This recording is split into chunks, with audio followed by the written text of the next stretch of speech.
La prima notte di WrestleMania 41 alla Allegiant Stadium di Las Vegas in Nevada si apre con Jerry Roll che canta God Bless America e il CCO della WWE, il due volte Hall of Famer Paul Triple H Levesque, che ci dà il benvenuto a WrestleMania. Welcome to WrestleMania!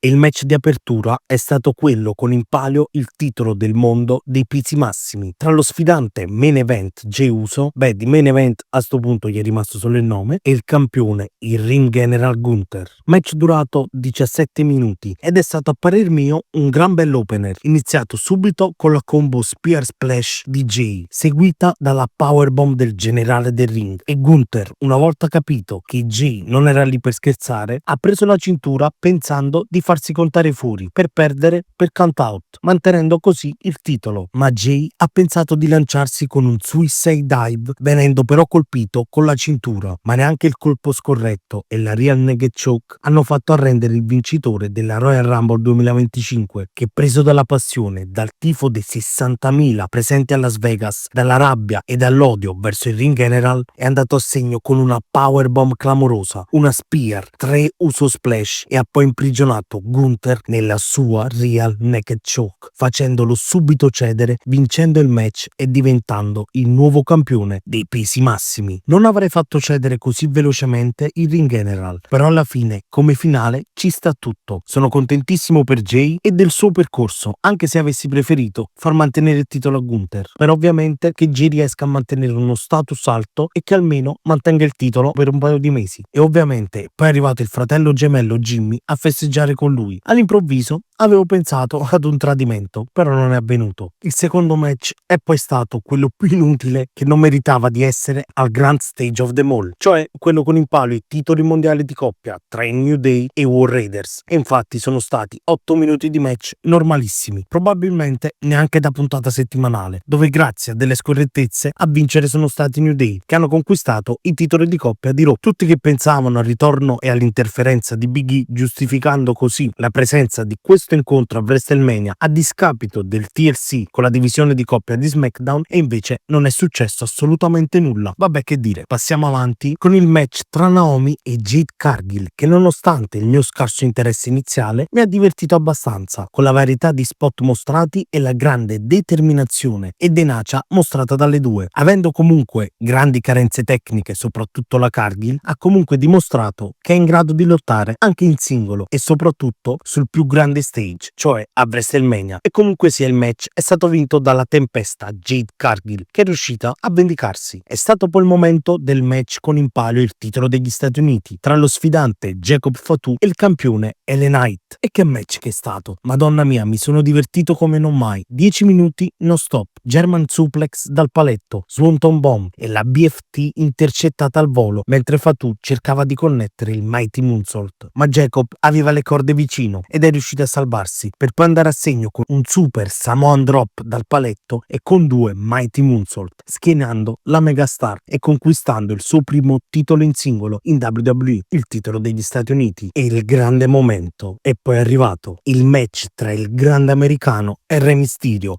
Re Phoenix. Ebbene sì ragazzi, Mysterio durante l'ultimo episodio di SmackDown si è infortunato, lasciando così il posto a Re Phoenix, e l'entrata di Gable, il grande americano, è stata bellissima, con i mariachi e il filtro vintage. E prima di iniziare, il membro onorario degli American Made è andato vicino alla prima fila per insultare il luchador e simbolo della AAA Vichingo, AAA tra l'altro acquistata proprio ieri dalla WWE. Poi per il resto, se volete, vi farò un video a parte. Infatti fatemelo sapere nei commenti. E ragazzi, è stato un bellissimo match, anche questo durato una decina di minuti, ma senza un secondo di pausa. Ma ragazzi, ora, a parte gli scherzi, Chad Gable è un animale del ring, può fare veramente ciò che vuole. Ha tirato fuori quel 360 450 senton, al contrario, non so come chiamarla, ma comunque è stato incredibile. E Gable anche stavolta ha usato il trucchetto della placchetta d'acciaio, e Re Phoenix, mentre provava la Dios Amigos Kick, si è distrutto la gamba. Così il grande americano ha potuto connettere il suo splash, portandosi così questa vittoria meritatissima a casa. Speriamo sia soltanto l'inizio di un push bello ben definito che magari potrebbe portarlo anche al titolo mondiale, ora detenuto da Jey Uso. Ed è poi arrivato il momento del match con in palio il titolo femminile tra la sfidante Charlotte Flair e la campionessa Tiffany Stratton. Beh ragazzi, partiamo già dalle entrate e non sto parlando della bellezza scenica con Tiffany arrivata in delle scatole Barbie e Charlotte su una Rolls Royce, ma del fatto che ad entrare per prima è stata la campionessa, come se fosse meno rilevante e importante della sfidante. Già lì avevo pensato che il risultato fosse scontato e fortunatamente mi sono sbagliato. Comunque il match è durato una ventina di minuti e onestamente, per quanto Charlotte possa essere anche la migliore di sempre, sinceramente questo match non mi è piaciuto per niente. Le due insieme sono impacciate, hanno bocciato parecchie mosse e poi ci sono stati momenti veramente lenti e morti. Probabilmente potevano farlo durare la metà, ma non fa nulla. L'importante è stato il finale. Pretty's Moonsault Ever e Tiffany Stratton mantiene il titolo femminile WWE e siamo arrivati al main event, il triple threat match tra Seth